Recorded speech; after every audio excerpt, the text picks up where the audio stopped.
माघ मास महात्म्य अध्याय 11 व 12।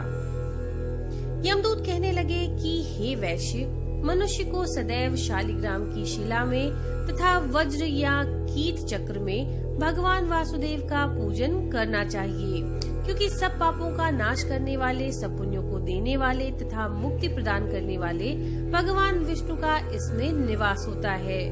जो मनुष्य शालिग्राम की शिला या हरिचक्र का पूजन करते हैं, वे अनेक मंत्रों का फल प्राप्त कर लेते हैं। जो फल देवताओं को निर्गुण ब्रह्म की उपासना में मिलता है, वही फल मनुष्य को भगवान शालिग्राम का पूजन करने से यमलोक को नहीं देखने देता। भगवान को लक्ष्मी जी के पास अथवा वैकुंठ में इतना आनंद नहीं आता जितना शालिग्राम की शिला या चक्र में निवास करने में आता है। स्वर्ण कमल युक्त करोड़ों शिवलिंग के पूजन में इतना फल नहीं मिलता जितना एक दिन शालिग्राम के पूजन से मिलता है। भक्ति पूर्वक शालिग्राम का पूजन करने से विष्णु लोक में वास करके मनुष्य चक्रवर्ती होता है। काम, क्रोध, लोभ, मोह, अहंकार से युक्त होकर भी मनुष्य शालिग्राम का पूजन करने से वैकुंठ में प्रवेश करता है। जो सदैव शालिग्राम का पूजन करते हैं, वह प्रलय काल तक स्वर्ग में वास करते हैं। जो दीक्षा, नियम और मंत्रों से चक्र में बलि देता है, वह निश्चय करके विष्णु लोक को प्राप्त होता है। जो शालिग्राम के जल से अपने शरीर का अभिषेक करता है, वह मानो संपूर्ण तीर्थों में स्नान करता है। गंगा, रेवा, गोदावरी सबका जल शालिग्राम में वास करता है। जो मनुष्य शालिग्राम की शिला के सन्मुख अपने पिता का श्राद्ध करता है, उसके पितर कई कल्प तक स्वर्ग में वास करते हैं। जो लोग नित्य शालिग्राम की शिला का जल पीते हैं, उनके हजारों बार पंचगव्य पीने से क्या प्रयोजन। यदि शालिग्राम की शिला का जल पिया जाए तो सहस्त्रों तीर्थ करने का क्या लाभ। जहाँ पर शालिग्राम है, वह स्थान तीर्थ स्थान के समान ही है। वहाँ पर किए गए संपूर्ण दान, होम करोड़ों गुना फल देने वाले होते हैं। जो एक बूंद भी शालिग्राम का जल पीता है, वह माता के स्तनों का दुग्ध पान नहीं करता, अर्थात गर्भाशय में नहीं आता।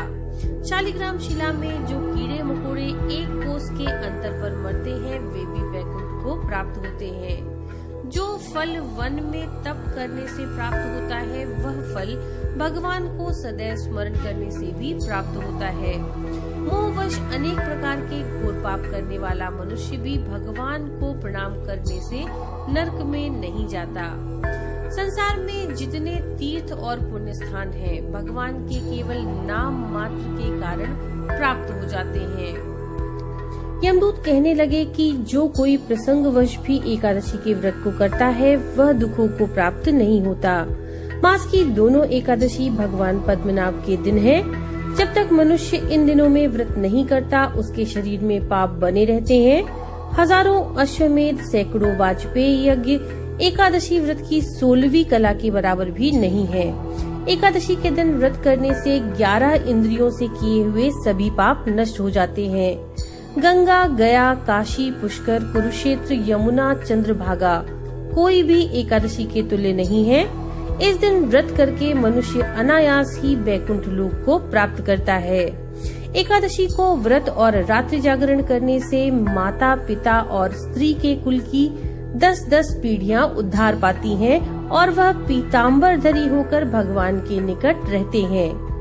बाल, युवा और वृद्ध सब तथा पापी भी व्रत करने से नरक में नहीं जाते। यमदूत कहता है कि हे वैश्य, मैं सूक्ष्म में तुमसे नरक से बचने का धर्म कहता हूँ।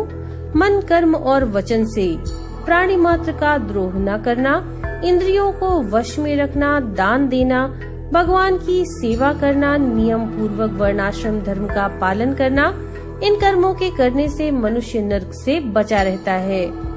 स्वर्ग प्राप्त करने की इच्छा से मनुष्य गरीब भी हो तो भी जूता, छतरी, अन्न, धन, जल कुछ न कुछ दान देता रहे। दान देने वाला मनुष्य कभी यम की यातना को नहीं भोगता तथा दीर्घायु और धनी होता है। बहुत कहने से ही क्या, अधर्म से ही मनुष्य बुरी गति को प्राप्त होता है। मनुष्य सदैव धर्म के कार्यों से ही स्वर्ग प्राप्त कर सकता है। इसलिए बाल्यावस्था से ही धर्म के कार्यों का अभ्यास करना चाहिए। तो ये थी माघ मास महात्म्य के अध्याय 11वें व 12वें की कथा। नमो।